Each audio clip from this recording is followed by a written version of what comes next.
وإذ قلنا ادخلوا هذه القرية فكلوا منها حيث شئتم رغدا وادخلوا الباب سجدا وقولوا حطة نغفر لكم خطاياكم وسنزيد المحسنين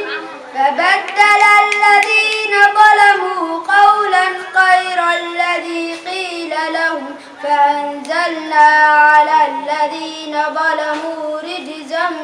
من السماء بما كانوا يفسقون. اسمعوا يا عاذرون إن لنا ناجحون ناجحون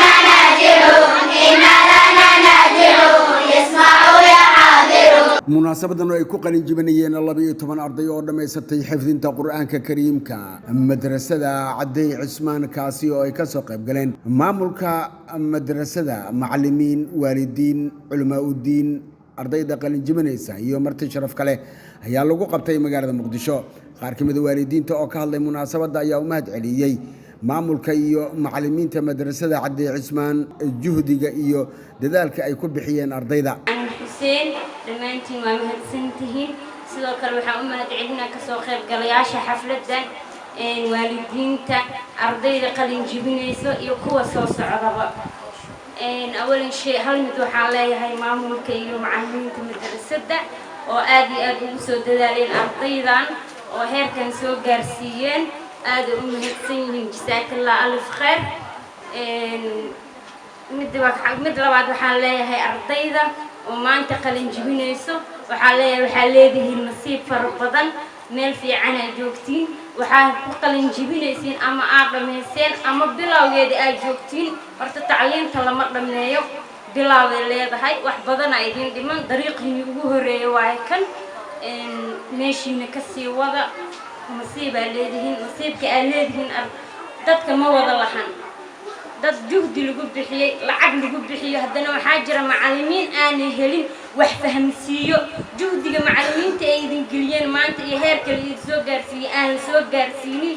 oo waqtigoodii iyo juhdiga waalidiintooda meel cidla ay ku baxeen waxaa hesheen macallimiin iyo maamul idinku dadaala iyo waalidiin waqti fara badan idin soo geliyo waxaa rajeynayaa in cilmigiina ka faa'iideysan doontiin Sheekh Maxamed Yuusuf Xuseen oo kamid ah culamaa u diinka Soomaaliyeed oo ka hadlay xafladda ayaa ka sheegay in fadli aad u weyn ay u leedahay xifdinta Quraanka Kariimka iyo barashada Quraanka Kariimka waxaan mahad iska leh Allah subhanahu wa ta'ala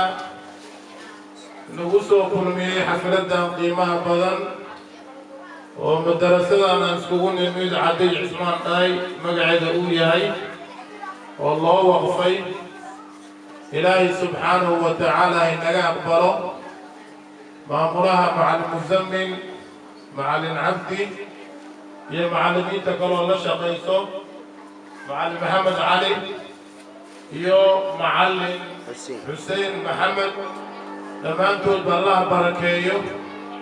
تذلك أي بحيان بروه ودغات قيمة بدن وقربت إنه أن أكون أرقنو أرضيدي وما أرقتي si wanaagsan loo dhisayo oo waxa weeye maaragtay aad iyo aad yani dhanka axaadiista hadday tahay dhankii qur'aanka hadday tahay dhankii nashiidooyinka hadday tahay iyo sidoo kale dhinac walboo laga dhiso marka ardaydaas nasiib wanaagsan bay leeyihiin ilaa waxa weeye 9 gabdhood iyo 4 wiil ayaa ku dhagan boorka oo xifdinta quraanka xafladooda maanta loo qabtay nasiib weeye quraanka ardayga quraanka la baro oo quraanka laga dhiso kalaamka ilaahay waa waxa uu khayr ka badan oo nabiga calayhi salaatu wasalaam uu nagu dhiirigeliyay maamulaha madrasada xifdinta quraanka kariimka Caday Cismaan macallin Muzammil Cabdi Ibrahim ayaa ka warbixiyay ardayda qalin jibinaysa iyo waxyaabaha ay barteen marka macallimiinta way fara badan yihiin haday yihiin macallimiin masaajidka ka akhrisa kitaabada oo ardaydana lagu lifaaqay iyo haday yihiin macallimiinta caadiga ee madrasada marka waxaan u mahad celinayaa dhammaan waalidiintii juhdigan iyo dadaalkan heerkaas soo gaarsiisay ardaydan oo in badanna la soo xisaabtantay ardayda in badanna gadaal ka soo riixday xaqiiqatan waxaan maanta dareemaynaa miraheedii in aad arkaysaan xifdiga qur-aanka kariimka keliyana inuu madrasada aysan ahayno oo xifdiga axaadiistana uu ku jiro axaadiista oo saxiixa ah xifdigeeda oo ardayda inta badan xifdiga axaadiistana laga dhiso sidoo kale tarbiyada islaamka ayaa meesha nooga qoran tarbiyatul islaam ayaa ayadana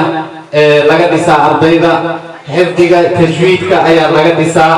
ardayda waxaa laga dhisaa qaabka ay u istaagi lahaayeen ee khudbada u jeedin lahaayeen sida aad arkaysaanba arday dhiiran oo mikrofonka haysta oo si fiican wax u jeedinaya oo la soo carbiyey ayaa meesha yimid ardaydana waa u mahad celinaya sida juhdiga iyo dadaalka qiimaha badan ay ku bixiyeen ayagana in badan ay soo dadaaleen maantana ay arkayaan mirihii ay gurteen gabagabadii xafladda ayaa waxaa shahaadooyin iyo abaalmarino la guddoonsiiyey ardayda dhammaysatay xifdinta qur'aanka kariimka iyo qaar ka mid ah macallimiinta wax ka dhiga madrasada